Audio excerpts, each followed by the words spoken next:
ഒരു നാടൻ രീതിയിലുള്ള ഒരു പാചകമായിട്ടാണ് കേട്ടോ ഞാൻ വന്നിരിക്കുന്നത്. പണ്ടത്തെ കാലത്ത് മുത്തശ്ശിൻ്റെയും മുത്തശ്ശിയുടെയൊക്കെ ഒരു റെസിപ്പിയാണ്. അവരിതിനെ മുളക് വേവിച്ചതെന്ന് കേട്ടോ പറയാം. നമുക്ക് വേണമെങ്കിൽ മുളക് ഫ്രൈ എന്ന് വേണമെങ്കിൽ പറയാം കേട്ടോ. അപ്പോൾ നമുക്ക് തുടങ്ങാം അല്ലേ. പച്ചമുളക് നടുകെ കീറിയിലേക്ക് ഒരു 3-4 അല്ലി വെളുത്തുള്ളി കുത്തിച്ചാച്ച് ഇട്ട് കൊടുത്തതിലേക്ക് കുറച്ച് കല്ലുപ്പും കൂടി ഇട്ട് കൊടുത്തിട്ടുണ്ട് കേട്ടോ.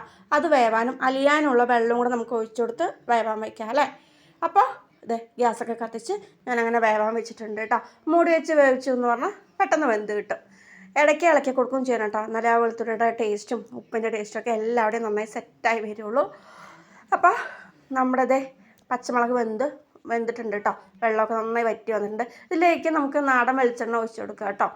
അപ്പം നമ്മുടെ പണ്ടത്തെ മുത്തശ്ശിമാരുടെയൊക്കെ ആ ഒരു പച്ചമുളക് വേവിച്ചതായി കേട്ടോ.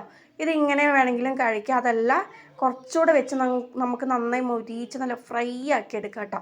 അതും ഒരു പ്രത്യേക ടേസ്റ്റാണ് കേട്ടോ. ഇത് 2 രീതിയിലാണെങ്കിലും അടിപൊളി ടേസ്റ്റാണ് കേട്ടോ. നല്ല ചൂട് കഞ്ഞിൻ്റെ ഒപ്പം തൈര് സാദത്തിൻ്റെ ഒപ്പം ഒക്കെ കൂടെ കഴിക്കാൻ അടിപൊളി ടേസ്റ്റാണ്.